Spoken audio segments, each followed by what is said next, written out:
اعوذ باللہ من الشیطان الرجیم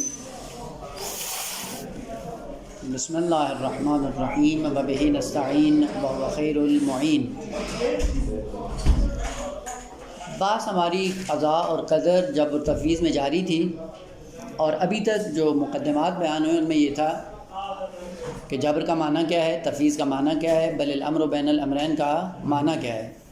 بس بل الامر بین الامرین کا معنی یہ نہیں ہے کہ آدھا جبر اور آدھی تفویض، بلکہ جبر مکمل وادی باطل ہے، تفویض مکمل وادی باطل ہے، اور بل الامر بین الامرین ایک تیسری وادی کا نام ہے کہ جس میں اختیار انسان بھی ہے، خدا سے رابطہ بھی اس کا برقرار ہے، جنت و جہنم کا استحقاق بھی خود انسان اپنے ارادے سے پیدا کر لیتا ہے، مجبور بھی نہیں ہے اور خدا سے جدا بھی نہیں ہے۔ اب آخری مقدمہ اس کا، اور انشاءاللہ اس میں پھر نتیجہ گیری، اور وہ یہ ہے کہ اگر آپ کے ذہن میں تو عرض کیا تھا کہ خداوند عالم نے اس نظام کو نظام احسن خلق کیا ہے، اور نظام احسن کی خصوصیت کیا ہے کہ نظام اسباب اور مسببات کا ہے، یعنی کوئی چیز اس کائنات میں بغیر سبب کے وقوع پذیر نہیں ہوگی۔ بس پہلی خصوصیت نظام احسن کی یہ ہے کہ یہ نظام اسباب اور مسببات کا ہے۔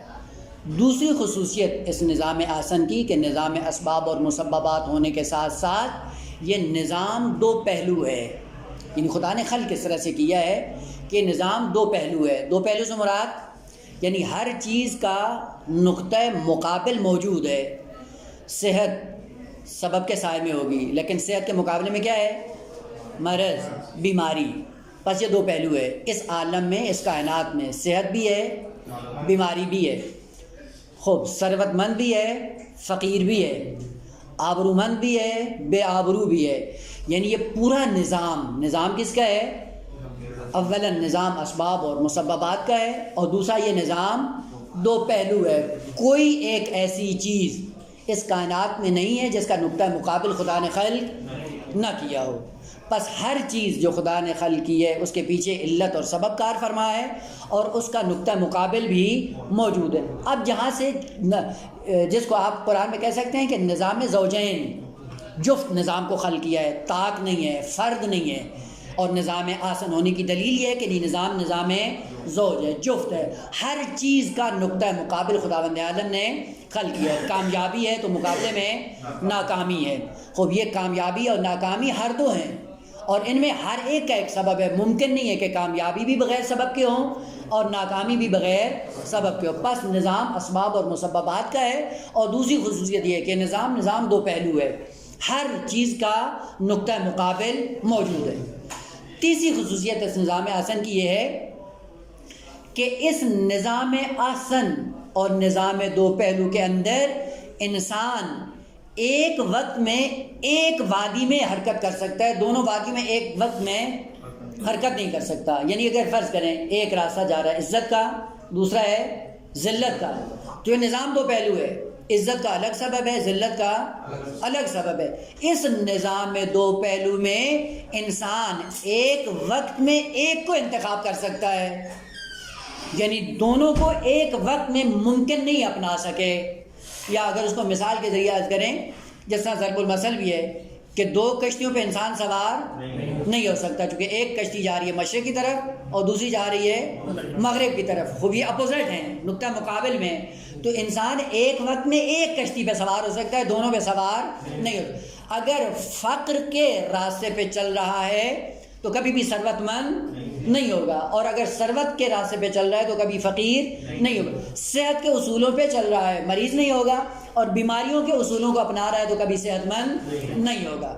بس یہ نظام دو پہلو جو خدا نے خلق کیا ہے، اس نظام دو پہلو میں انسان کو اختیار اور ارادہ دے کر بھیج دیا، اور کہا کہ تم ایک وقت میں ایک کو اپنا سکتے ہو، دونوں کو ایک وقت میں نہیں اپنا سکتے۔ بس انسان کے انتخاب میں اس نظام احسن کے اندر ایک وقت میں ایک راستے پہ چلنا ممکن ہے، دونوں راستوں پہ چلنا انسان کے لیے ممکن نہیں ہے۔ اب ہم معنی کرتے ہیں قضاء اور قدر کا ان مقدمات کے سائے میں۔ قضاء اور قدر کیا ہے؟ جب تفسیر کا معنی کر دیا تھا، قضاء کس کو کہتے ہیں؟ فیصلے کو، جس سے کلمہ نکلا ہے قاضی، قاضی کہتے ہیں حاکم کو، فیصلہ کرنے والا، لیکن قضا کون سا فیصلہ ہوتا ہے؟ وہ فیصلہ جو لا یتغیر ولا یتبدل، کبھی ٹلنے والا نہیں ہے، ایسا حکم جو کبھی بھی بدلتا نہیں ہے، اس کو کہتے ہیں قضا۔ قضا وہ حکم جو کبھی بھی تبدیل نہیں ہوگا۔ خوب، اس سے قضا کا معنی کیا ہے؟ یعنی خدا نے نظام بنایا، نظام قضا، اور نظام قضا کیا ہے؟ یہ میرا فیصلہ ہے، یہ میرا حکم ہے، کیا کہ کوئی چیز بغیر سبب کے وقوع پذیر نہیں ہوگی، اور یہ ایسا فیصلہ ہے اٹل جو کبھی بھی تبدیل نہیں ہوگا۔ دوسرا فیصلہ میرا یہ ہے کہ میں نے اس نظام کو دو پہلو خلق کیا ہے، آپ کو دو پہلو نظام کے علاوہ کوئی چیز نظر نہیں آئے گی، یہ بھی اٹل فیصلہ ہے۔ تیسرا فیصلہ اٹل یہ ہے کہ تم اس دو پہلو نظام میں فقط ایک کا انتخاب کر سکتے ہو، دونوں کو ایک وقت میں انتخاب، یہ بھی فیصلہ کیا ہے؟ اٹل۔ قضائے حتمی، قضائے الہی حتمی یہ ہے کہ اس نظام آسن کے اندر یہ تین خصوصیات ہیں، ان تین خصوصیات میں کہ سب سے پہلے نظام آسن بغیر علت کے نہیں ہوا، یہ اٹل فیصلہ ہے۔ آپ یہ نہیں چیز ثابت کر سکتے کہ یہ چیز بغیر علت کے وجود میں آ گئی۔ اگر آپ کے ذہن میں ہو تو ایک مطلب کی طرف اشارہ کیا تھا، اور یہ تھا کہ کبھی کبھی کہتے ہیں اتفاق سے یہ بات ہو گئی۔ اتفاق کا معنی کیا ہوتا ہے؟ یعنی بغیر علت کے، بغیر سبب کے۔ اس معنی میں اس کائنات کے اندر کوئی چیز اتفاقی نہیں ہے۔ مثال، آپ مدرسے سے چلے، حرم میں پہنچے، وہاں پہ دیکھا کوئی دوست پرانے تھے، آپ کو وہاں پہ مل گئے، آپ کیا کہتے ہیں؟ اوہو ہم تو آئے تھے زیارت کے لیے، اتفاق سے ملاقات ہوئی۔ یہ اتفاق سے ملاقات نہیں ہوئی، یہ سبب کے سائے میں ملاقات ہوئی ہے، لیکن اس سبب کا آپ کو علم نہیں ہے۔ مثلا آپ اپنے گھر سے نکلے، مقصد حرم تھا، آپ کا دوست اپنے گھر سے نکلا ہے، اس کا مقصد بھی حرم تھا، اور یہ علت کے سائے میں ہو رہا ہے، وہ بھی حرکت کر رہے ہیں، آپ بھی حرکت کر رہے ہیں۔ فرق یہ ہے کہ آپ کو اس کا پتہ نہیں ہے اور اس کو آپ کا پتہ نہیں ہے، لیکن یہ نظام اسباب کے سائے میں چل رہا ہے، یعنی وہ بھی ہوا کے اندر اڑ کر وہاں پہ نہیں آیا ہے، یا آپ بھی فوراً وہیں پہ حرم میں نہیں پہنچ گئے نا، آپ کو بھی ایک سبب کے سائے میں حرکت کرتے ہوئے حرم میں جانا تھا، اور اس کو بھی حرکت کے سائے میں، سبب کے سائے میں چل کر حرم میں آنا تھا۔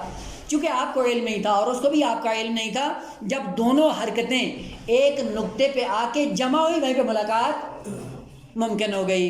بس ملاقات جو ہوئی ہے یہ سبب کے سائے میں ہے، اگرچہ سبب آپ کو معلوم نہیں تھا۔ بس قضائے الہی یہ ہے کہ خالق کائنات کا یہ فیصلہ ہے، اور یہ اٹل فیصلہ ہے کہ کوئی چیز بغیر سبب کے نہیں ہوگی۔ دوسرا اٹل فیصلہ کہ یہ نظام دو پہلو ہے، اور تیسرا اٹل فیصلہ ہے کہ اس نظام دو پہلو میں فقط ایک کا انتخاب کر سکتے ہو، ایک وقت میں دو۔ اور یہ تینوں ایسے فیصلے خالق کائنات کے کہ جو لا یتغیر ولا یتبدل، کبھی بھی تبدیل نہیں ہوگے۔ پس قضائے الہی کیا ہے؟ قضائے الہی وہ اٹل فیصلے خالق کائنات کے جو کبھی بھی تبدیل نہیں ہوتے۔ اسی لیے امیر المومنین علیہ الصلوۃ والسلام ایک دیوار کے نیچے تشریف فرما تھے، دیوار بوسیدہ تھی جس کی بنیادیں ختم ہو چکی تھیں اور گرنے کے شرف میں تھی، اور جیسے ہی وہ گرنے لگی امیر المومنین نے وہاں سے اپنی جگہ چینج کر کے اپنا مکان بدل دیا۔ تو کسی شخص نے آ کر سوال کیا امیر المومنین سے، اتفر من قضاء اللہ کی قضا سے بھاگ رہے ہو؟ امیر المومنین کیا فرمایا؟ بھلے افرو من قضاء اللہ الی قدر اللہ، یا افرو من قضاء اللہ الی قضاء اللہ، میں قضا سے قضا کی طرف جا رہا ہوں، قضا سے قدر کی طرف۔ اور وہ کیا ہے کہ خدا کا اٹل فیصلہ ہے۔ عقل نے آپ کو اس چیز کو خوب بیان کیا ہے کہ کوئی چیز بغیر سبب کے نہیں ہوگی۔ یہ دیوار جو گر رہی ہے اس کا بھی ایک سبب ہے، اور وہ کیا ہے؟ بنیادیں کھوکھلی ہوگی۔ جب بنیادیں کھوکھلی ہوگی تو کیا ہو جائے گی؟ یہ گر جائے گی۔ دوسرا فیصلہ خدا کا یہ ہے کہ اگر میں بیٹھا رہوں گا دیوار گرے گی، میں مر جاؤں گا، یہ بھی اٹل فیصلہ ہے، چینج نہیں ہوگا۔ اور یہ بھی خدا کا فیصلہ، اگر یہاں سے فرار کر جاؤ گے تو بچ جاؤ گے۔ اور بس ہر ایک اقدام قضائے الہی کے سائے میں ہے، لیکن انسان کو اس قضائے الہی کو معلوم کرنے کی ضرورت ہے۔ بس یوں نہیں ہے جو عموماً ہم نے ذہنوں میں بٹھا رکھا ہے کہ جی موت آ جائے گی تو گھر میں بیٹھے ہوئے بھی آ جائے گی، اور نہیں آئے گی تو ٹرک کے نیچے بھی آئے تو نہ، یہ بکواسیات ہیں۔ بھلے وہ آپ ٹرین کی پٹری پہ سر رکھ دیں کہ موت نہیں آئے گی، ٹرین کو گزار دیں اور نہ مرے، ممکن نہیں ہے۔ نظام اسباب اور مسببات کا ہے، فیصلہ اٹل ہے، انتخاب آپ کے ہاتھ میں ہے۔ بس قضائے الہی یعنی وہ فیصلے خدا کے جو کبھی بھی تبدیل نہیں ہوتے۔ لہٰذا امیر المومنین نے بھی فرمایا، کہا کہ خدا کا اٹل فیصلہ ہے کہ اس دیوار کے نیچے بیٹھے رہو گے، گرے گی مر جاؤ گے، اور اسی خدا کا یہ اٹل فیصلہ ہے کہ اگر اس دیوار سے ہٹ گئے تو موت سے بچ جاؤ گے۔ یہ بھی اٹل فیصلہ ہے۔ بس اسباب کی دنیا ہے اور علل کی دنیا ہے، اسباب اور علل سے ہٹ کر کچھ بھی نہیں ہوگا، لیکن ان اسباب کو اپنانے کے لیے جو ارادہ اور اختیار دیا گیا وہ انسان کے ہاتھ میں قرار دے دیا ہے۔ پس قضا کا معنی کیا ہوا؟ ایسا فیصلہ اٹل، حتمی، محکم، جو کبھی بھی تبدیل ہونے والا نہیں ہو، اسے کہتے ہیں قضائے الہی۔ قدر الہی کیا ہے؟ قدر بیٹا 3 معنوں میں استعمال ہوتا ہے، قاف دال رے، قادرہ۔ پہلا معنی قادرہ کا کیا ہوتا ہے؟ قدرت، توانائی، پاور۔ اسی لیے ان اللہ علی کل شیء قدیر، خدا کس پہ قادر ہے؟ کس پہ قادر ہے؟ ہر چیز میں، ہر شے پہ، یعنی جو چیز شے ہے یا شے بننے کی صلاحیت رکھتی ہے اس پر خدا کی قدرت حاکم ہوگی، لا شے پر کبھی قدرت نہیں ہوئی۔ لہٰذا کتنے ایسے سوالات ہیں جو سوالات ہی غلط ہیں، سوالات کرتے ہیں لا شے کے بارے میں اور وہاں پہ پھر کہتے ہیں اس لا شے پہ خدا کی قدرت ہے یا نہیں ہے۔ جواب کیا ہے؟ قدرت کا تعلق شیعیت سے ہے، لا شے سے قدرت کا تعلق۔ مثلا آپ کہتے ہیں کہ خدا ایسا پتھر خلق کرے جس کو خود اٹھا نہ سکے، خوب ہر 2 صورت میں خدا کی خدائی جاتی رہے گی۔ اگر خلق نہیں کر سکتا ہے تو خالق نہیں ہے، بس قدرت خالقیت۔ اور اگر قدرت خالقیت رکھتا ہے، ایسا پتھر خلق کر دیتا ہے جس کو اٹھا نہیں سکتا، پھر بھی عاجز ہے، ناتوان ہے، تو پھر جواب کہ یہ سوال ہی غلط ہے۔ سوال کیوں غلط ہے؟ کہ قدرت خدا کا تعلق شیعیت سے ہوتا ہے، ممکنات سے ہوتا ہے، محال سے قدرت خدا کا تعلق نہیں ہوتا۔ اور ایسا پتھر خلق ہو جو مخلوق بھی ہو اور قابل حمل بھی خدا کے لیے نہ ہو، یہ محال ذاتی ہے۔ محال ذاتی سے خدا کا تعلق نہیں ہوتا، قدرت کا تعلق نہیں ہوتا۔ یعنی خدا کے اندر قدرت ہے کہ اپنے جیسا خلق کر لے، ہر 2 صورت میں اشکال لازم آتا ہے نا۔ اس جیسا خلق ہونا محال ہے اور محال کے ساتھ قدرت خدا کا تعلق نہیں ہوتا۔ اسی لیے بعض سوال ایسے ہوتے ہیں جو سوال ہی ریشے سے غلط ہوتے ہیں اور پھر ان سوالوں کو انسان صحیح سمجھ کے ان کو جواب دینے کی کوشش کرتا ہے۔ مثلا جب کہتے ہیں کہ خدا ہر جگہ پہ ہے نا، اور کہتے بھی ہیں وہ ہر جگہ پہ ہے، اس کا معنی معلوم نہیں ہے کہ ہر جگہ پہ، پھر فوراً سوال کرتے میری جیب میں بھی ہے جی، میرے کمرے میں بھی ہے، اس سے بالا تر توہین کا پہلو، ٹائلٹ میں بھی ہے، غلاظتوں میں بھی ہے، کیا مطلب ہے خدا ہر جگہ پہ ہے؟ یہ سوال کرنا کہ میری جیب میں ہے، ٹائلٹ میں فلاں، یہ کس سے مربوط ہے؟ مادے سے۔ جو مادہ ہوگا وہ جیب میں بھی آ سکتا ہے، وہ ٹائلٹ میں بھی آ سکتا ہے، کمرے میں بھی آ سکتا ہے، سر پہ بھی آ سکتا ہے، پاؤں کے نیچے بھی آ سکتا ہے، مادہ۔ لیکن جو چیز مادی نہیں ہے وہ کیا ہے؟ مادی چیزوں کے لیے سوال کرنا ہی غلط ہے۔ مثلا علم آپ کا کہاں پہ ہے؟ آپ اشارہ کرتے ہیں کہاں پہ؟ یہاں پہ۔ اشارہ یہاں پہ کرتے ہیں کہ یہاں پہ، وہ یہاں پہ۔ ابھی آپریشن کر کے دیکھ لیں کیا کیا نکلا تھا وہاں پہ؟ جلال الدین نکلتا ہے، کچھ بھی نہیں ہے نا، کلام اسلامی نکلتا ہے اس سے، کچھ بھی نہیں ہے۔ بس یہ کہنا کہ یہ علم یہاں پہ، یہ سوال ہی غلط ہے۔ کیوں؟ کیونکہ یہ کھوپڑی ہے مادی اور علم ہے مجرد، مجرد اور مادی کا آپس میں کوئی ربط نہیں ہے۔ پھر علم کہاں پہ ہے؟ علم مخلوق مجرد ہے، علم نور ہے، وہ نور اپنی وادی میں ہے۔ تو پھر انسان کیا کرتا ہے؟ کبھی اس نور سے متصل ہو جاتا ہے، جب نور سے متصل ہوتا ہے آشنا ہو جاتا ہے، علم سے اس کو آگہی اور آشنائی ہو جاتی ہے۔ بس بات سوال غلط ہیں خدا کے بارے میں، اس قسم کے سوال کرنا بس سندھ میں بھی ہے، پنجاب میں بھی ہے، یہاں پہ بھی ہے، یہ سوال ہی غلط ہے۔ سندھ، پنجاب، لاہور، جیب اور کمرہ، یہ ساری چیزیں مادیت، اور مادیت کے لیے ممکن ہے کہ کمرے میں ہے یا باہر کمرے کے، بخاری کے اوپر ہے یا بخاری کے نیچے یا بخاری کے اندر ہے نا۔ بس جب کہا جاتا ہے خدا ہر جگہ ہے تو یہ ہر جگہ کا ہونا کیا ہے؟ یہ ہر جگہ قیومیت کے سائے میں ہے، یعنی ہر شے کا قوام اللہ کے وجود سے ہے۔ اللہ کے وجود سے اس کا رابطہ کاٹ دو، یہ چیز کیا ہو جائے گی؟ جس سے آپ دیکھیں مثال، البتہ قریب ذہن کے لیے. اب دیکھیں ہزاروں بلب ہیں جو آپ نے مختلف جگہوں پہ لٹکائے ہوئے ہیں اور آپ کہتے ہیں یہ سارے بلب قائم ہیں کس سے؟ بجلی سے. اور وہ بجلی کہاں پہ؟ پیچھے ایک مرکز میں ٹرانسفارمر سے متصل ہے. خوب یہاں پہ ان کا رابطہ کیا ہے؟ نہ یہ کہ ٹرانسفارمر اٹھ کے ان کے اندر آ گیا ہے یا یہ اٹھ کر ٹرانسفارمر میں چلے گئے، نہ ایسا نہیں ہے. بلکہ کیا ہے کہ ان کا ایک رابطہ قیومی ہے. اور رابطہ قیومی کیا ہے کہ ایک تار کے ذریعے متصل ہے اور اس تار کے اندر ایک نور ہے مرئی مادی محسوس کہ وہ جب تک مرتبط رہتا ہے یہ روشن رہتا ہے، جب اس ارتباط کو ختم کر دیتے ہیں نابود ہو جاتا ہے. بس کائنات کا رابطہ خدا کے ساتھ رابطہ ہے قیومی. اسی لیے امام رضا علیہ السلام کے ایک شخص آیا اور اس نے سوال کیا کہ جب کہا جاتا ہے کہ خدا ہر جگہ ہے تو آیا خدا کائنات میں ہے یا کائنات خدا کے اندر ہے؟ دوال سے خالی نہیں ہے. جب آپ کہتے ہیں خدا کائنات میں ہے اور ہر جگہ ہے تو ہر جگہ کا مطلب یہ ہے کہ یہ خدا کائنات کے اندر حلول کر گیا ہے یا کائنات خدا کے وجود میں حلول کر گئی ہے. تیسری وادی اس کی کھوپڑی میں نہیں آئی. امام علیہ السلام نے کیا فرمایا؟ کل ذالک لم یکن. نہ خدا کائنات میں اس طرح سے حلول کی صورت میں اور نہ کائنات خدا کے اندر حلول کی صورت میں ہے، دونوں نہیں ہیں. تو پھر کیا ہے؟ کہ تیسری صورت بھی ہے. اور وہ کیا ہے؟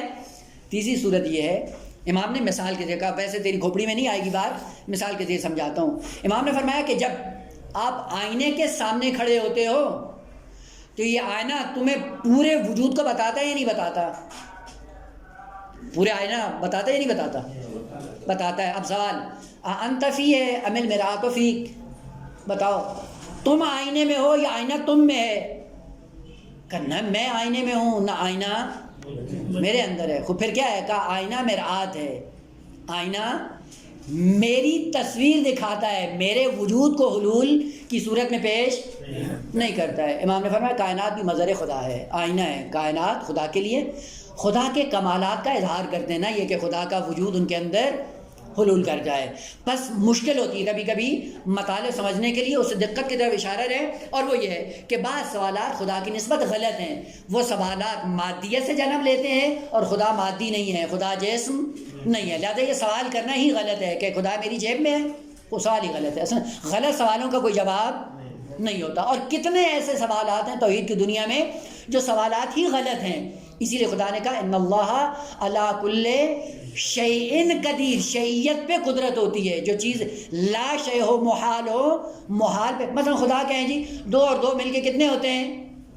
4. تو خدا کے اندر یہ توانائی نہیں ہے وہ 5 کر دے، کر دے گا؟ محال ہے. محال سے قدرت کا تعلق نہیں ہوتا. اب کہیں 4 نہیں 3 کر دے، کر دے گا؟ محال ہے، ایسا ممکن نہیں ہے.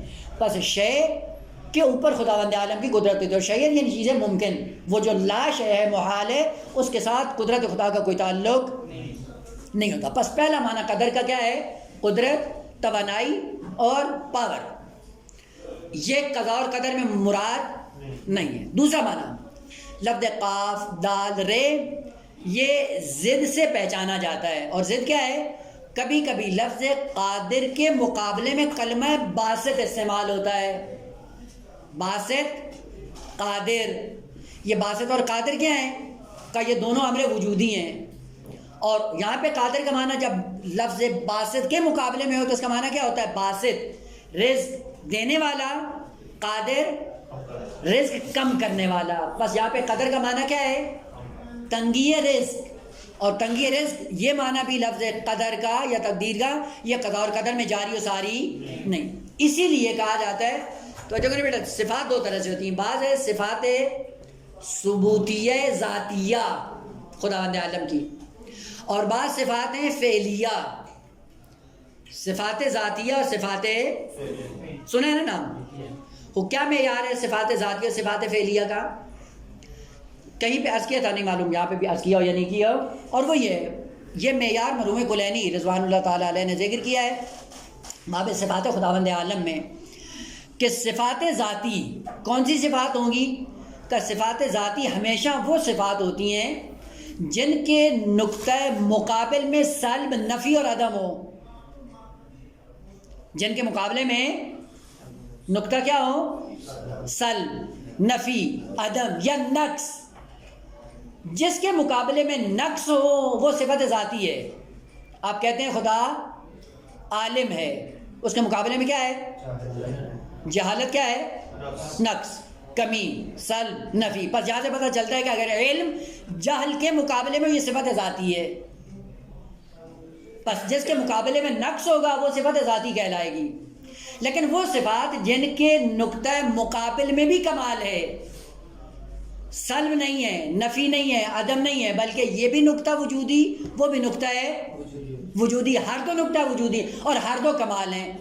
اور ہر دو کمال ہونا یہ معیار ہے کہ صفت فعل ہے، صفت ذات نہیں. قادر، رزق کو کم کرنا یہ بھی فعل وجودی ہے، رزق کو زیادہ دینا یہ بھی فعل وجودی. ہر دو فعل ہیں، کوئی نقص نہیں ہے، کوئی عدم نہیں ہے، کوئی سلب نہیں ہے، کوئی عیب نہیں ہے. تو یہاں پہ ہر دو نقطے ایک ہی وقت میں خداوند عالم پہ قابل حمل ہیں. پس صفات فعلیہ جو اپنے نقطہ مقابل سے مل کر ہر دو ذات خدا پہ قابل حمل ہوں، لیکن صفات ذاتیہ جو اپنے نقطہ مقابل کے ساتھ قابل حمل نہ ہوں، ان کو صفات ذاتیہ کہا جاتا ہے. پس یہاں پہ لفظ قدر اس کا معنی ہے تنگی رزق، اور تنگی رزق کیا ہے؟ یہ صفت فعلی ہے خداوند عالم. آپ کہتے ہیں خدا باسطن، خدا قادرون. پس یہاں پہ قادرون بھی خدا کی صفت ہے، باسطن بھی خدا کی صفت ہے. قادر رزق کم دینے والا، باسط رزق زیادہ دینے والا، ہر دو صفت ایک ہی وقت میں خدا پہ قابل حمل ہیں. پس وہ صفت جو اپنے نقطہ مقابل سے مل کر دونوں ایک ہی وقت میں خدا پہ قابل حمل ہوں، ان کو صفات فعلیہ کہا جاتا ہے. جیسے آپ کہتے ہیں محیی، نقطہ مقابل کیا ہے؟ ممید، اور ہر دو خدا کی صفت ہے. خدا محیی بھی ہے، خدا، لیکن حیات کے مقابلے میں کیا ہے؟ موت. موت خدا کے لیے نقص ہے، لہذا وہ حی ہے، میت نہیں ہے. بس میت چونکہ نقص ہے حی کے مقابلے میں، لہذا خدا کو آپ میت نہیں کہہ سکتے. لیکن محیی یہ فعل ہے، ممیت بھی فعل ہے، اور ہر دو کمال ہیں. موت دینا بھی کمال ہے، حیات دینا بھی کمال ہے. بس محیی اور ممیت صفات فعلیہ ہیں، حیٌ اور میتٌ صفات ذات. معیار آ گیا ہاتھ میں. وہ صفات جو اپنے نقطہ مقابل جو نقص کے طور پہ ہوں اس کے ساتھ اگر قابل حمل نہ ہوں وہ صفات ذات ہیں، اور جو نقطہ مقابل کے ساتھ مل کر خدا پہ دونوں قابل حمل ہوں ان کو صفات فعلیہ کہا جاتا ہے. پس قادر کا دوسرا معنی ہے رزق کو تنگ کرنا. وَذَنُّونِ إِذْ ذَهَبَ مُغَاضِبًا، ذنون کون؟ حضرت یونس چل نکلے. کس حالت میں؟ مغاضباً، حالت ہے غضب میں. وہ ماجرا ہے کہ اپنی بستی سے نکلے اور ان کو کہا کہ انسان کے بچے بنو نہیں تو تم پہ عذاب آئے گا، اور عذاب کے لیے پھر منتظر رہو. تو جب عذاب آنے سے پہلے وہ بستی چھوڑ کر چلے گئے.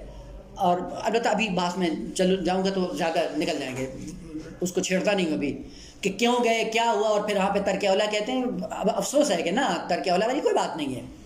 خوب چلے وہاں سے.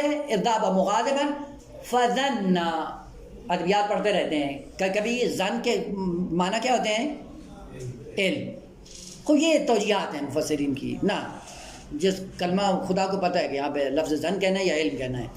دو کلمے اگر تبدیل کرنے ہیں تو خدا کے لیے کوئی پہاڑ اٹھانے کے برابر نہیں ہے کہ اگر ظن کی جگہ علم کہہ دیا تو مشکل ہو جائے گی. نا مطلب اپنے جگہ پہ ہر کلمہ اپنے اپنے معنی میں استعمال ہو. فظنا گمان کے معنی میں ہے، علم کے معنی میں نہیں ہے. فظنا ان لن نقدر علیہ، معنی کیا ہے؟ ہاں، فظنا گمان کیا، اس نے گمان کی، یعنی ظن ہے. حسن ظن کہہ دیں معنی. حسن ظن ہے کیا؟ ان لن نقدر علیہ، کبھی بھی رزق کی تنگی نہیں ڈالیں گے ہم اس پر. اور اس بات کا حسن ظن رکھتا ہے خدا پہ. حضرت یونس حسن ظن رکھتا ہے خدا کے بارے میں. وہ کیا ہے کہ میں جس حال میں ہوں گا وہ مجھے رزق دے گا، تنگی رزق نہیں کرے گا. لن نقدر علیہ، اور اس کا یہ حسن ظن تھا کہ ہم کبھی بھی اس پر رزق کو تنگ نہیں کریں. فن آتا اسی لیے ترتیب ہے کیونکہ اس کو حسن ظن تھا بارے میں کہ میں رزق دوں گا. مچھلی کے پیٹ میں ہوگا تو بھی دوں گا، باہر ہوگا تو بھی دوں، جس عالم میں ہوگا وہ رزق دے گا. لہذا فنادا پھر حتیٰ ظلمات میں آ کر منادہ کر رہا ہے کیا؟ اللہ الہ الا انت سبحانک کے بعد بس یہاں پہ لفظ قدرہ کس معنی میں ہے؟ تنگی رزق کے معنی میں، قدرت کے معنی میں نہیں ہے. اور اسی لیے معصوم نے کہا کہ اگر لن نقدر کا معنی یہ ہو کہ ہم اس پر قدرت نہیں رکھتے ہیں، کہ یہ عام آدمی یہ عقیدہ اپنا لے تو وہ دائرہ دین سے خارج ہے، چاہے ویسے کہ اللہ کا نبی ہو اور وہ یہ گمان کرے کہ خدا کی قدرت نہیں ہے، یعنی یہ دائرہ خدا کی قدرت سے باہر چلا گیا ہے. اور ہے توجہ کریں، ایک شخص نے امام موسیٰ کاظم علیہ السلام کی جا کر نمامی کی ہارون کے دربار میں، یعنی کچھ ایسی باتیں امام موسیٰ کاظم علیہ السلام سے منسوب کی اور جا کر چغل خوری کی ہارون کے سامنے. ہارون نے امام موسیٰ کاظم علیہ السلام کو بلایا اور بلانے کے بعد کہا کہ میں نے سنا ہے کہ آپ نے یہ کہا ہے. امام علیہ السلام نے جواب دیا کہ اولا میں آپ سے ڈرتا نہیں ہوں، اور ثانیاً خداوند عالم نے ہمارے لیے کذب کو حرام قرار دیا ہے اور ہم کبھی بھی اپنے دامن کو کذب سے آلودہ نہیں کرتے ہیں. جہاں تک بات ہے اس کی ان باتوں کا مجھ سے کوئی تعلق نہیں ہے. خوب جاسوس کو لایا گیا کہ آؤ بھائی. اس نے آ کر وہاں پہ تہمت لگائی. تہمت لگانے کے بعد کہا کہ نہ امام موسیٰ کاظم میں نے سنا ہے کہ امام نے یہ کہا ہے. خوب امام نے برہان کے دائرے میں اور دلیل کے طور پہ برہان کے طور پہ کہا کہ اگر یہ بات یہ سچ کر رہا ہے تو اس سے کہو یہ قسم کھائے. اگر یہ قسم کھا لیتا ہے تو یہ سچا ہے، اگر یہ نہیں کھاتا تو جھوٹا ہے. اس نے کہا میں قسم بھی کھاتا ہوں. امام نے کہا وہ نہیں، جیسے میں کہہ رہا ہوں وہ کھاؤ. کیا ہے؟ کہ تم اپنی زبان سے ان کلمات کا تکرار کرو، انا بریء من حول اللہ وقوتہ. یہ جملہ کہو کہ میں اگر یہ باتیں جو میری طرح منسوب کر رہے ہو ان میں جھوٹا ہوں تو کیا ہوں؟ انا بریء من حول اللہ وقوتہ، میں قدرت خدا سے بری ہوں، باہر ہوں، قدرت خدا کا کوئی مجھ سے تعلق نہیں ہے. کہا یہ جملے کہو تو اس کے بعد پتہ چل جائے گا تم نے سچ بولا ہے یا جھوٹ بولا ہے. اور اس نے زبان سے جملات کا تکرار کر دیا کہ انا بریء من حول اللہ وقوتہ. جیسے اس نے کلمات کا تکرار کیا، ہارون نے کہا اب بتاؤ کیا ہے؟ کیسے کو حرکت کرے. دیکھا تو وہ لاش ڈھیر بن چکا ہے، مجسمہ. یعنی جو بھی ایک لمحے کے لیے قدرت خدا سے باہر چلا جائے اگلے لمحے میں نابود ہو جاتا ہے، فنا ہو جاتا ہے. بس ممکن نہیں ہے کہ ایک عام آدمی یہ کہے کہ میں خدا کی قدرت سے باہر ہوں اور وہ حرکت کرنے کے قابل ہوگا. ممکن نہیں ہے. چیبر سے کہ ایک اللہ کا نبی جس کا رابطہ ہے خدا کے ساتھ وہ یہ کہ لن نقدر علیہ کہ خدا کی قدرت ہم پہ نہیں ہے. بس یہاں پہ قرینہ ہے داخلی موجود ہے کہ یہاں پہ لفظ قدرہ تنگی رزق کے معنی میں ہے، نہ تقدیر الہی کے معنی میں، نہ قدرت اور توانائی کے معنی میں. اور باقی آیات بھی ہیں جو قرآن کے اندر ہے، آخری پارے میں آپ وہ خود جا کے دیکھ سکتے ہیں. پر دوسرا معنی قدر کا کیا ہے؟ تنگی ہے. اس کا تعلق بھی قضا اور قدر سے نہیں. تیسرا معنی جو قضا اور قدر میں ہے، قدر، اس کا معنی کیا ہے؟ مقدار، اندازہ گیری. اندازہ گیری کیا ہوتی ہے؟ مثلا فرض کریں آپ گئے دکان پہ جب گئے تو وہاں پہ دودھ پڑا ہوا ہے منوں کے حساب سے، تو آپ کیا کہتے ہیں کہ اس میں سے 1 کلو کی مقدار مجھے دے دیں. یہ تقدیر کیا ہے؟ اندازہ. مقدار معین، مقدار معین کا انتخاب کرنا ایک وسیع وجود میں سے، اس کو کیا کہا جاتا ہے؟ تقدیر، اندازہ گیری، مقدار. مثلا کپڑا ہے 100 میٹر، آپ کیا کہتے ہیں؟ اس میں سے 7 میٹر مجھے دے دیں. یہ 7 میٹر کیا ہے؟ اسی میں سے آپ کا انتخاب ہے. بس تقدیر بمعنی اندازہ گیری کہ آپ کو کتنا چاہیے. اس معنی میں تقدیر باب قضا اور قدر الہی میں ہے. خوب اب آئیں اس تقدیر کے معنی میں خداوند عالم نے نظام قضا اور قدر جو خلق کیا وہ کیا ہے؟ کا ذہن میں رہے کہ نظام قضاء الہی کیا ہے؟ اٹل فیصلے خدا کے جو کبھی تبدیل نہیں ہوتے. ان اٹل فیصلوں میں بہت سی تقدیریں ایسی خدا نے آپ کے سامنے رکھ دی ہیں لامحدود. ان لامحدود تقدیروں میں انتخاب آپ کو دے دیا ہے کہ انتخاب کرو، کس کو کرتے ہو. مثلا ابھی ایک نمونہ وہ پہلے بھی عرضیہ تھا، نام کیا کیا علی عباس، وہ شوخی بھی ہوئی ہے لیکن معذرت چاہتے ہیں اس میں. ابھی اور بھی ہوں گے علی عباس چونکہ معلوم ہے ان کے، اس لیے عرض کر رہا ہوں. ابھی علی عباس کیا ہے؟ مجرد. فیصلہ کیا ہے خدا کا؟ کہ خاتون سے شادی کریں گے. اب وہ گھر بھی ماحول نہیں ہے، اسلامی ماحول، انتظار میں بیٹھے ہاں انتظار میں بیٹھے۔ بس فیصلہ اور قضاء الہی کیا ہے کہ شادی کرنا ہے خاتون سے۔ خوب، اب تقدیر الہی کیا ہے؟ کتنی ہے؟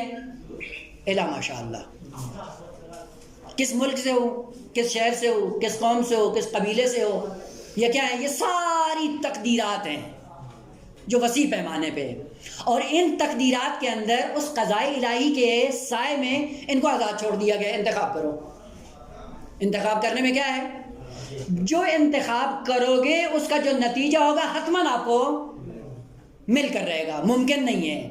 بد اخلاق اپنائی تو زندگی جہنم ہوگی، بھلے نتیجہ وہی ہے، قضاء الہی یہی ہے۔ با اخلاق اپنائی تو قضاء اس کا، نتیجہ اس کا وہی ہوگا۔ یعنی ممکن نہیں ہے کہ بد اخلاق اپنائے اور گھر بہشت بن جائے، ممکن نہیں ہے، چونکہ یہ دنیا اسباب اور مسببات کی ہے۔ پس قضاء الہی وہ حتمی فیصلے، تقدیرات میں اندازہ گیری کی ہے خدا نے، اور یہ ساری خواتین کے ساتھ آپ شادی نہیں کر سکتے ہو، یہ بلحوثی ہے، فرعونیت ہے، یہ شیطنت ہے۔ وہ کیا ہے؟ ایک مقدار میں آپ کر سکتے ہو، پوری تقدیرات کو اپنانا بھی ممکن، عرض کیا تھا کہ نظام دو پہلو ہے، دونوں کو ایک وقت میں نہیں اپنا سکتے ہیں۔ پھر کیا کریں؟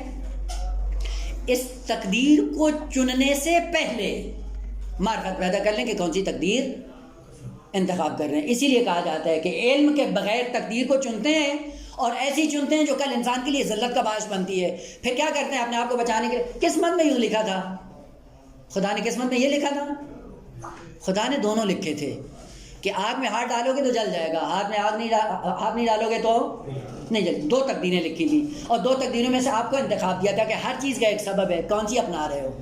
اسی لیے کہا تقدیر اپنانے سے پہلے کیا پیدا کرو؟ معرفت پیدا کرو، آگہی پیدا کرو۔ آگہی پیدا کرنے کے بعد، شعور کے بعد، معرفت کے بعد جا کر آپ نے تقدیر کو چننا ہے۔ بس تقدیر کو چننے کے لیے دنیا میں آئے ہیں، تقدیر لے کر نہیں آئے ہیں۔ لہذا ایک غلط جملہ جو رائج ہو گیا ہے، کیا ہے جی؟ جوڑے آسمانوں پہ بنتے ہیں۔ پھر شریعت میں کیا جھگ مارتے ہو؟ جب آسمانوں پہ بن گئے ہیں جوڑے، جب شادی ہو جائے تو کیا کہتے ہیں؟ نہیں یہ تو قسمت میں ہی لکھا تھا، یہ قسمت میں لکھا تھا، یہ خود اٹھا کر آپ نے لگا دیا ہے۔ بس تقدیر اور قسمت خود لکھتا ہے انسان اپنے ارادے اور اختیار سے، نہ یہ کہ قلم تقدیر نے آپ کے لیے مقدرات معین کر دیے، قطعاً نہیں کیے ہیں۔ خدا نے دو راستے رکھے تھے، طالب علم بنو گے یا نہیں بنو گے، انجام دونوں کا الگ ہے۔ طالب علم بنو گے نتیجہ کچھ اور ہے، نہیں بنو گے نتیجہ کچھ اور ہے۔ اختیار آپ کے سامنے، اور دونوں کو ایک وقت میں بھی نہیں اپنا سکتے، ایک کو اپناؤ گے اور جس کو اپناؤ گے اس کا نتیجہ الگ ہے۔ تو بس ان مقدرات کے درمیان انسان کو آزادی دے کر، اختیار اور ارادہ دے کر روانہ کر دیا ہے، اور کیا کہا کہ یاد رکھو قضاء الہی بھی ہے جو ٹلنے والی نہیں ہے۔ اسی قضاء الہی کے سائے میں متعدد تقدیرات ہیں آپ کے سامنے، کیا کرو؟ ان تقدیرات میں سے بہترین تقدیر کا انتخاب کرو۔ اسی لیے لیلۃ القدر خیر من الف شہر ہے، وہ تقدیر کو اپنانے کی رات ہے، جیسی اپناؤ گے ویسی بن جائے گی۔ خوب اگر عالم احیاء اور عالم بیداری میں اپنے آپ کو مرتبط رکھا خدا سے، انجام کچھ اور ہوگا، اور اگر جانوروں کی طرح خراٹے لے کر سوتے رہے تو اس کا انجام کچھ اور ہے۔ وہ اختیار کس کو ہے؟ اور دونوں راستوں پہ ایک وقت میں چل بھی ایک ہی اپنا سکتے ہو، فیصلے اٹل ہیں۔ سوتے رہو گے کھودو گے، جاگتے رہو گے پالو گے، اور دونوں نظام آپ کے ہاتھ میں ہے، کس کو اپنانا ہے، کون سی تقدیر کا انتخاب کرنا ہے۔ پس قضاء اور قدر الہی کیا ہے کہ متعدد اور لا متناہی تقدیریں خدا نے آپ کے سامنے رکھی ہیں، اور یہ بھی ذہن میں رہے کہ جتنے بھی خدا کے فیصلے ہیں وہ علت کے سائے میں ہیں، سبب کے سائے میں، بغیر علت کے کوئی فیصلہ نہیں۔ مثال پھر بدل دوں، مثلا فرض کریں اس بند کمرے میں بیٹھے ہوئے ہیں ہم لوگ، اس بند کمرے میں بیٹھنے کے بعد اس کے دو دروازے ہیں، ایک دروازہ مشرق کو کھلتا ہے، دوسرا مغرب کو کھلتا ہے، اور دونوں راستے، چونکہ دو راستے ہیں، اور آپ کو اٹل فیصلہ کیا ہے کہ نکلنا ہے تو دروازے سے نکلنا ہے، دیوار توڑ کے نہیں نکل سکتے ہیں، خود دروازے سے نکلنا ہے۔ خود جب دروازے سے ہی نکلنا ہے، دونوں دروازوں سے ایک وقت میں نہیں نکل سکتے، ایک وقت میں ایک سے نکلیں گے. لیکن یہ یاد رہے قضاء الہی ہے اگر مشرق والے دروازے سے نکلے تو کہاں جاؤ گے؟ مشرق ہی جاؤ گے نا. اور اگر مغرب والے دروازے سے نکلیں گے تو کہاں جائیں گے؟ مشرق کے دروازے سے نکل کے امید رکھنا میں مغرب پہنچ جاؤں یہ حماقت ہے، اور مغرب کے دروازے سے نکل کر امید رکھنا میں مشرق پہنچ جاؤں یہ بھی حماقت ہے. تو پھر کیا کرو کہ نکلنے سے پہلے تقدیر کا انتخاب کرو، چونکہ قضاء الہی حتمی ہے، وہ اٹل فیصلہ ہے. اٹل فیصلہ کیا ہے؟ جس کو اپناؤ گے اس کا انجام ہے، جس کو اپناؤ گے اس کا نتیجہ ہے، جس کو اپناؤ گے اسی کا ثمرہ آپ کو مل کر رہے گا. ممکن نہیں کہ اس ثمرے سے آپ اپنے آپ کو بچا سکو، ممکن ہی نہیں ہے. تو پھر کیا کرو کہ انتخاب تقدیر سے پہلے معرفت حاصل کرو. اسی لیے علامہ اقبال نے شعر کا البتہ وہ اگر اس میں جا کر دیکھیں تو پتہ چلتا ہے کہ علامہ اقبال بھی ظاہراً کسی جھانسے کا شکار ہو گیا ہے کہ عمل سے زندگی بنتی ہے جنت بھی جہنم بھی، یہ خاکی اپنی فطرت میں نوری ہے نہ ناری ہے. خوب یہاں پہ وہ بعض لوگوں نے کہا کہ بہت بڑا عارف تھا اور بہت بڑا عقائد امامیہ کا مترجم تھا. نا اور یہ کس کا قائل ہے؟ یہ ابھی اصول میں آپ نے ایک بات پڑھی ہوگی، حسن کو بے عقلی پڑھی ہے نا. اس میں ایک نظریہ یہ تھا کہ حسن کو بے عقلی ماں نہ دن ایسا ہے ہی نہیں. کس کا نظریہ تھا؟ اشاعرہ حسن کو بے عقلی کے قائل. وہ کیا کہتے ہیں کہ جو خدا کہہ دیتا ہے حسن ہو جاتا ہے، جس کو روک دیتا ہے وہ کبھی ہو جاتا ہے. اصل کوئی ذات میں کوئی حسن اور کوئی کبھی. اس کو امامیہ کا کیا پتہ تھا علامہ اقبال کو؟ کیا کہتا ہے کہ عمل سے زندگی بنتی ہے جنت بھی جہنم بھی، یہ خاکی اپنی فطرت میں نہ نوری ہے نہ ناری ہے. یعنی اس کی ترجمانی کر رہا ہے کہ نہ حسن عقلی ہے نہ کو بے عقلی. بھائی مبنی امامیہ کیا ہے؟ مبنی امامیہ یہ کہ ہم نے فطرت اسلام میں پیدا کیا ہے، تم حسین ہو کر پیدا ہوئے ہو. اور یہی وجہ ہے کہ جب عالم بچپن اس دنیا سے چلا جاتا کہاں جائے گا؟ کہاں جائے گا؟ جنت میں جائے گا، بہشت میں جائے گا. جبکہ علامہ اقبال کیا کہہ رہا ہے؟ اس سے تو کوئی عمل سرزد نہیں ہوتا. یہ کہاں جائے گا؟ اس کے بقول نہ جنت میں نہ جہنت میں، کہیں بھی نہیں ہے. یہ اس کی ترجمانی کر رہا ہے. اس کے شعر کو صحیح کرنے کا انداز یہ ہے درست ہے کہ عمل سے زندگی بنتی ہے. نا فقط عمل سے زندگی نہیں بنتی ہے، کئی ایسی جگہ ہیں جہاں پہ عمل نہیں چاہیے ہوتا، کچھ کام نہیں آتا ہے، فقط عقیدہ چاہیے. عقیدے سے انسان کہاں تک پہنچ جاتا ہے، عمل نہیں چاہیے ہوتا ہے. اور دوسرا یہ خاکی اپنی فطرت میں نوری ہے نہ ناری ہے. نوری ہے نہ یہ کہ نہ نوری ہے نہ ناری، نہ یہ نوری بن کر خدا نے خلق کیا ہے. بس وہ شعر اس کی طرف نازل نہیں ہے، وہ ابھی اس کی طرف نہیں جائیں چونکہ بعض لوگ زیادہ ہی خوش بین ہو جاتے ہیں اور اس کے پیچھے اتنا پڑ جاتے ہیں کہ علامہ طباطبائی سے بھی ان کو آگے فرض کر کے بتاتے ہیں کہ پتہ نہیں کیا بلات ہے. نہیں معلوم کل قیامت کے دن یہ کیا جواب دیں گے. ایسے مقدس علماء کو ان کے ساتھ جب مقایسہ کر کے وہ کرتے ہیں یہ وہ ہو گئے تو علامہ تو ان سے بھی کہیں زیادہ. بہرحال وہ ایک الگ بات ہے، نہیں جائیں اس میں نہیں جائیں. بس تقدیر الہی کیا ہے کہ ایک راستہ نہیں ہے انسان کے سامنے. ایک راستہ کس کے لیے ہے؟ جانور کے لیے. ایک راستہ کس کے لیے؟ ملک کے لیے. دو راستے انسان کے لیے ہیں، ان دو میں سے انتخاب کا اختیار آپ کو دیا گیا ہے. اور دونوں راستوں کی خصوصیت کیا ہے کہ یہ دونوں اپوزٹ راستے ہیں. ایک جہنم میں جاتا ہے، ایک بہشت میں جاتا ہے. انتخاب سے پہلے یہ سوچ لو کہ مجھے کس راستے پہ ڈال دیا گیا ہے. بس قضاء اور قدر الہی. قضاء کیا ہے؟ خدا کے اٹل فیصلے جو کبھی بھی تبدیل نہیں ہوتے. تقدیر الہی کیا ہے کہ مقدرات آپ کے سامنے ہم نے رکھ دیے ہیں، ان مقدرات میں انتخاب کرنا آپ کا کام ہے. بدترین خاتون بد اخلاق انتخاب کی کس جھانسے میں؟ دیکھا کہ مالدار ہے، نگاہ مال پہ تھی اور ادھر دینی خصوصیات پہ نگاہ نہیں تھی. چونکہ مال دیکھ کے اندھا ہو گیا، شادی کر لی. جیسے ہی گھر میں آئی اب جوتا اس کا ہوتا ہے، سر اس کا ہوتا ہے بیچارے کا، اور بعد میں کہتے ہیں جی قسمت میں یوں لکھا ہوا تھا. خوب آنکھیں کھول کے دیکھنا تھا، انتخاب کرنا تھا. مرحوم جعفر کاشف الغطاء رضوان اللہ تعالیٰ علیہ، پہلے عرض کیا تھا شاید، حوزہ علمیہ نجف کے مرجع عالی قدر. شادی کی انہوں نے عربوں میں، اور یہ عجم تھے بیچارے، ایرانی تھے.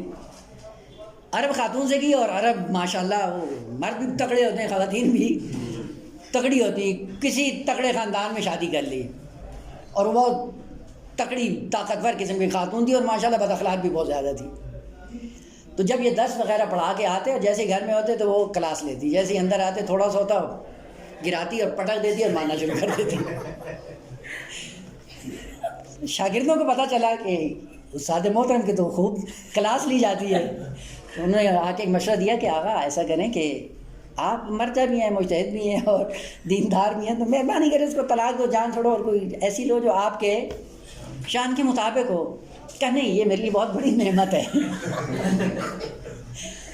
کہا وہ کیسے نعمت ہے؟ دیکھیں علماء جب دیکھتے ہیں ہمیشہ برائیوں کو نہیں دیکھتے ہیں، برائی کے اندر کچھ خاص خوبیاں ہوتی ہیں ان کو دیکھتے ہیں. کہا کہ میں جب جاتا ہوں باہر ممبر پہ بیٹھتا ہوں، درس خارج دیتا ہوں، سامنے شاگردوں کی ایک لائن ہوتی ہے، میں پھول جاتا ہوں، ہوا بھر جاتی ہے. کاشف الغطاء پتہ نہیں بہت علم لدنی کا مالک ہے، اور جب گھر آتا ہوں تو وہ پھونک نکال دیتی ہے.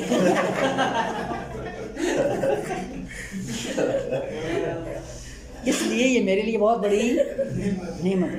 اکثر ایسے ہیں کہ جن کا پھونک زیادہ بھرا ہوتا ہے اور ان کی کوئی پھونک نکالنے والا ہوتا نہیں ہے، اس لیے معاشرے میں یہ مشہور ہو جاتے ہیں. اگر ان کا کوئی پھونک نکالنے والا ہو پھر ان کو اپنی اوقات معلوم ہو جائے گی کہ کتنے پانی میں ہے. بس خلاصہ کیا ہوا بیٹا کہ قضا فیصلہ اٹل ہے اور تقدیرات کے اندر انسان اختیار کے سائے میں جا کر ڈال دیا گیا ہے. جس کو انتخاب کریں گے اس کا انجام وہی ہوگا. اور یہ ذہن میں رکھ لیں کہ ذلت کے راستے پہ چل کر کبھی عزیز نہیں ہوں گے اور عزت کے راستے پہ چل کے کبھی ذلیل نہیں ہوں گے. جہنم کے راستے پہ چل کر بہشت میں نہیں پہنچیں گے اور بہشتی راستے پہ چل کر ابھی جہنم میں نہیں پہنچیں گے. مشکل ہماری یہ ہوتی ہے کہ جن راستوں پہ چل رہے ہوتے ہیں ان راستوں کو پہچانے بغیر حرکت کرتے ہیں اس گمان میں کہ شاید یہ راستہ بہشت کی طرف جاتا ہے، جبکہ یوم تبلی السرائر میں جب آنکھ سے پٹی اترتی ہے تب پتہ چلتا ہے کہ کون سا راستہ میں نے اپنایا ہوا تھا، اس راستے کا انجام کیا ہے. لیکن اسرائیل کے آنے سے پہلے اپنے اندر یہ معرفت پیدا کریں کہ اس معرفت کے سائے میں جس راستے پہ چل رہے ہوں اس راستے کو بصیرت کے سائے میں اپنائیں. اسی لیے معصومین نے ہر معصوم نے یہی فرمایا من اطاع اللہ فہو لنا محب ومن عصی اللہ فہو لنا عدو. قانون کلی کہا کہ جو بھی اللہ کی اطاعت میں زندگی بسر کرتا ہے وہ ہمارا محب ہے اور ہمیں بھی محب کے طور پہ قبول ہے. ومن عصی اللہ اور جو خدا کی معصیت کرتا ہے فہو لنا عدو، اگرچہ اپنے آپ کو وہ مولائی بھی کیوں نہ کہتا ہو. بھنگ پی کے آتے ہیں اور بھنگ پی کے آگے کہتے ہیں جی ہم تو مولائی ہیں. یہ کون سا بھنگی ہے جس کو ولایت ملی ہوئی ہے؟ من عصی اللہ فہو لنا عدو. معیار یہ ہے قضا اور قدر میں کہ جو اطاعت کے راستے پہ چلے گا وہ محبوب بن جائے گا اہل بیت کا، جو معصیت کے راستے پہ چلے گا وہ عدو آل محمد ہے، دشمن آل محمد ہے. بس کبھی کبھی یہ ہوتا ہے کہ معصیت کے راستوں پہ چلتے ہیں اور گمان یہ کرتے ہیں کہ ہم اہل بیت کے محبوب بنے ہوئے ہیں، لیکن جو یوم تبلی السرائر میں پتہ چلے گا کہ نہ، جس تقدیر کو انتخاب کیا تھا بہت بری تقدیر کا انتخاب کیا تھا، جس تقدیر نے انسان کو یہاں ذلت سے ہمکنار کر دیا. بس قضا اور قدر الہی یوں نہیں ہے کہ ہماری قسمت لکھ دی ہے، جس کے گھر میں جائیں کیا کہیں وہ جی ہماری قسمت میں لکھا تھا یہ کھانا کھائیں گے. نہیں، خود لکھتا ہے کہ یہ کھانا مجھے کھانا ہے یا نہیں کھانا انتخاب سے پہلے. اسی لیے بہلول سے کسی نے پوچھا، کھجور ہاتھ میں تھی لے کے جا رہا تھا، تو کسی نے کہا اسی جبری مسلک نے کہ یہ قسمت میں لکھا ہے کھاؤ گے، پھینک دیا. کہ تمہاری قسمت میں نہیں لکھا ہے اس لیے پھینک دیا، اٹھا کے منہ میں ڈال لیا. اس نے 2-3 مرتبہ جملے کا تکرار کیا، تینوں مرتبہ مخالفت کر کے دکھائی. کب بتاؤ بدبخت لکھا ہے یا نہیں لکھا ہے؟ تاکہ اس کے برعکس کر کے دکھاؤں. اس کا مطلب ہے کہ کچھ لکھا ہوا کس کو لکھنا ہے؟ آپ کو لکھنا ہے، آپ کو انتخاب کرنا ہے. تقدیر وہ نہیں ہے جو لکھی جا چکی ہے، تقدیر وہ ہے جو آپ کو لکھنا ہے. اور بہترین تقدیر اپنی لکھیں. جب صبح اٹھیں اور شام کو بستر پہ جائیں تو اس پورے دورانیے میں جو کچھ آپ نے انتخاب کیا ہو وہ تقدیر احسن ہو، نہ ایسی تقدیر کہ جس کو اپنانے کے بعد کل قیامت کے دن انسان کو ذلت کا سامنا ہو. بس خلاصہ کیا نکلا ان مقدمات کے سائے میں کہ قضائے الہی وہ اٹل فیصلے ہیں خدا کے جو کبھی بدلتے نہیں ہیں، جس کا خلاصہ یہ ہے کہ جو راستہ اپناؤ گے اس کا ایک انجام ہے، اور یہ انجام علت اور معلول کے سائے میں، سبب اور مسبب کے سائے میں. لیکن یہ نظام 2 پہلو ہے، 2 راستے ہیں، ایک عزت کا راستہ اور ایک ان میں سے ایک کو اپنا سکتے ہو. جس کو اپنانا ہے اس سے پہلے معرفت اور بصیرت پیدا کریں، اور بصیرت پیدا کرنے کے بعد پھر انتخاب کریں. بھلے بصیرت کے سائے میں حسین کی محبت کو دل میں بسا کر حسین حسین کرنا انسان کو محبوب بنا دیتا ہے، لیکن نشے کے عالم میں، معصیت کے عالم میں حسین کا نام نجس زبان پہ آئے اس سے انسان محبوب حسین نہیں بنتا ہے۔ انشاءاللہ کہ خداوند عالم توفیق دے کہ قضاء اور قدر الہی کے سائے میں انسان تقدیر کو انتخاب کرنے سے پہلے معرفت اور معرفت کے سائے میں تقدیر آسن کا انتخاب کر کے کل معاشر کے دن اہل بیت کی معیت سے ہمکنار ہو۔ والحمدللہ رب العالمین۔